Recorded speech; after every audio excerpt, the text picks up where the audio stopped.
మన Varahi sales grand festive celebrations ప్రతి 10,000 రూపాయల కొనుగోలుపై ఒక బంగారు నాణెం ఉచితం. ఈ ఆఫర్ జనవరి 15 వరకు మాత్రమే.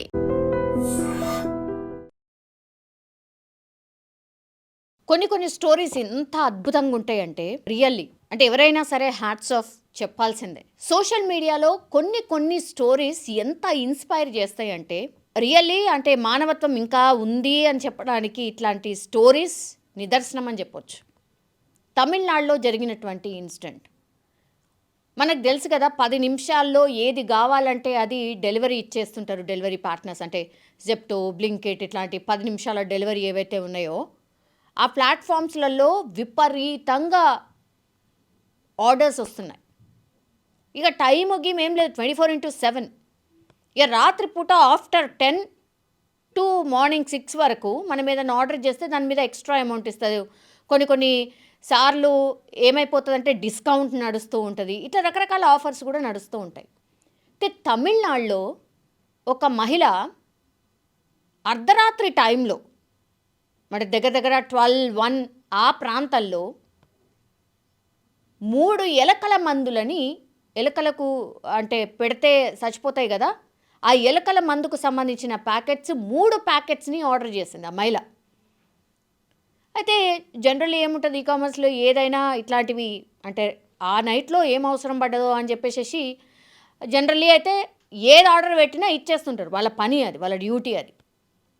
అయితే ఆ డెలివరీ వచ్చింది, ఆ డెలివరీ బాయ్ పిక్ చేసుకున్నాడు. దాని తర్వాత ఆ ప్రాంతానికి డెలివరీ చేయడానికని పోతూ ఉన్నటువంటి టైంలో ఈ డెలివరీ బాయ్కి ఎందుకో అనిపించింది, అసలు ఈ టైంలో గింత అర్ధరాత్రి టైంలో 3 ఎలకల మందుల్ని చంపడానికి ఆ మందు ఏం అవసరం పడ్డదే మహిళకి? అంత అవసరం ఏముంటుంది? గన్ని ఎలకలు ఏముంటాయి ఇంట్లో? ఇది ఎందుకు ఆర్డర్ పెట్టుంటుంది అని చాలా థింక్ చేసిన తర్వాత ఆయన అట్లా ఆలోచించుకుంటా ఆమె ఇంటి దగ్గరికి పోయిండు. ఇక డెలివరీ ఇవ్వడానికని సిద్ధమవుతున్నటువంటి టైంలో అక్కడ ఆ మహిళ అంటే బయట కింద ఆమె కనిపించింది. ఒక రేంజ్లో ఏడుస్తూనే ఉందట. సో ఈయన అనుమానం అట్లాగే ఆ మహిళ ఏడుస్తూ కనిపించడం మ్యాచ్ అయింది. ఆయనకు అర్థమైంది ఇది తేడా, ఏదో సంథింగ్ జరగబోతోంది, ఈమె ఏదో ఆలోచించే ఈ 3 ఎలకల మందుల్ని ఆర్డర్ చేసి ఉంటుంది అని. ఆ మహిళ ఆర్డర్ తెచ్చినవా అని, సరే నేను నీకు పేమెంట్ ఇచ్చేస్తా, నాకు ఆ ఎలకల మందు ఇచ్చేయు అని ఆ మహిళ అడిగింది ఆ డెలివరీ బాయ్ని. కానీ ఆయన ఒప్పుకోలేదు. ఆయన ప్యాకెట్ కూడా ఆ మహిళకి ఇవ్వలేదు. మీకేమైంది? మీరు ఎందుకు ఏడుస్తున్నారు? ఏంటి రీజన్? మీరు ఏడవడానికి రీజన్ ఏంటి నాకు చెప్పండి అని ఆ మహిళతో మాట్లాడడం స్టార్ట్ చేశాడు. ఆమె ఎంతకీ చెప్పలేదు. నీ పనేంది? నీ పని డెలివరీ ఇవ్వడం అంతే, అక్కడి వరకే. నువ్వు డెలివరీ ఇచ్చేస్తే నీ డబ్బులు నీకు వచ్చేస్తాయి, ఆ తర్వాత నువ్వు వెళ్ళిపో అని ఆమె చాలా టైమ్స్ ఆ డెలివరీ బాయ్తోని వాదించింది. కానీ ఆ డెలివరీ బాయ్ మాట్లాడే విధానం అనుకోండి, ఆమెను కన్విన్స్ చేసే విధానం అనుకోండి, అది చూసిన తర్వాత ఆ మహిళ ఆమెకున్నటువంటి బాధని పూర్తిగా వ్యక్తపరుస్తూ ఆ డెలివరీ బాయ్కి అసలు ఎందుకు ఏంటి అని చెప్పే ప్రయత్నం చేసింది.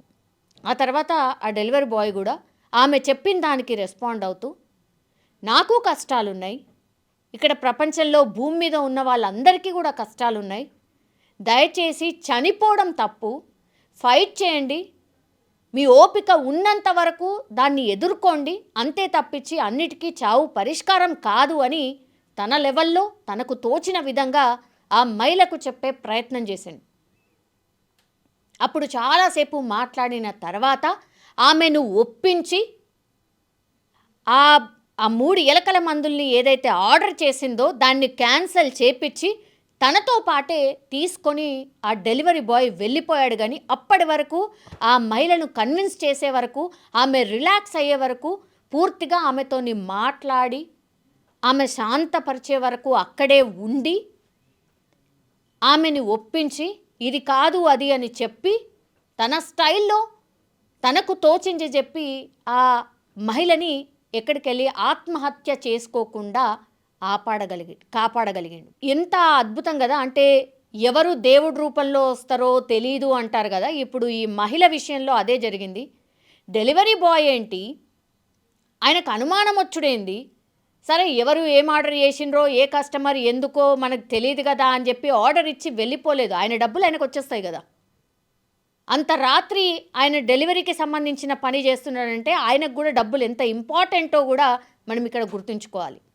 అయినా సరే అవన్నిటిని కూడా పక్కన పెట్టేసి ఓన్లీ మానవత్వం, ఒక మనిషి ట్రబుల్లో ఉంది, ఆమె డెఫినెట్లీ ఆత్మహత్య చేసుకోవడానికే ప్రయత్నం చేయబోతోంది, దీన్ని ఎలాగైనా ఆపే ప్రయత్నం చేయాలి అనుకున్నాడు, చేశాడు, సక్సెస్ అయ్యాడు. సో ఈ మధ్యకాలంలో టెక్నికల్ దీంట్లో ఆలోచిస్తే రోబోలు ఉన్నాయి, ఇంకేవటి ఉన్నాయి, ఇంకోటి ఉన్నాయి, అవన్నీ కూడా వచ్చేస్తున్నాయి, ఇక మనుషులు అక్కర్లేదు, వాళ్ళే వచ్చి డెలివరీ చేసేస్తాయి, ఇవన్నీ కూడా మనం మాట్లాడుతుంటాం, బాగుంటుంది. కానీ ఎక్కడ ఇమోషనల్లీ కనెక్ట్ అయ్యి అక్కడ ఒకవేళ రోబో ఆ ప్లేస్లో ఉందనుకోండి, ఆమె ఏడ్చినా సరే ఏం చేసినా సరే అక్కడ ఆ వస్తువుని వాడేస్తారు, వెళ్ళిపోతాడు. రోబో ఏం చేస్తాడు? గంత తెలివి ఉంటుందా? ఇట్లా ఇవన్నీ కామెంట్స్ కూడా నెటిజన్స్ చేస్తూ ఉన్నారు. ఈ వీడియో చేయడానికి రీజన్ కూడా అదే, కొంతమందినైనా ఇన్స్పైర్ చేస్తుందని ఒకటి. తర్వాత ఈ వీడియో పూర్తిగా తమిళనాడులో జరిగింది కానీ వైరల్గా మారిపోయింది. ఒక డెలివరీ బాయ్ చేసిన మంచి పని గురించి అందరూ మాట్లాడుతున్నారు. సో రియల్లీ మన తరఫున కూడా మనం హ్యాట్స్ ఆఫ్ చెప్పాల్సిందే. అండ్ చాలామంది కూడా ఇట్లాంటి వాళ్ళతో ఇన్స్పైర్ అవ్వండి. ఇన్స్పైరింగ్ స్టోరీ అనుకోవచ్చు. దీన్ని చూస్తే కనుక నాకైతే అదే అనిపించింది. అందుకే అంటే మంచి విషయాలు కొన్నైనా మనం చెప్తే కొంతమందినైనా ఇన్స్పైర్ చేస్తాయని ఈ అద్భుతమైన స్టోరీని నేను చెప్పే ప్రయత్నం చేశాను. మీకు కూడా ఏమనిపించింది ఈ స్టోరీ చూసిన తర్వాత, ఈ న్యూస్ వచ్చిన తర్వాత మీకు కూడా ఏమనిపించింది? కామెంట్ రూపంలో తెలియజేయాల్సిందిగా కోరుతున్నాం. And for more videos, Please subscribe to iDream. Please subscribe to iDream. Please subscribe iDream. And please subscribe to iDream. For more videos, subscribe to iDream. please like, share and subscribe to the channel. Congratulations, iDream. Subscribe to iDream. Subscribe to iDream. So subscribe to iDream Media. iDream ki iDream team andarki huge congratulations. Please subscribe iDream Media. Please subscribe to iDream.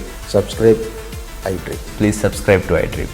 iDream అంటే నా కళల ఛానల్ను subscribe చేసుకున్న నోరు తిరుగుతలేదు, మీరైతే గంట గుర్తు కొట్టండి. For more such videos, please subscribe to iDream.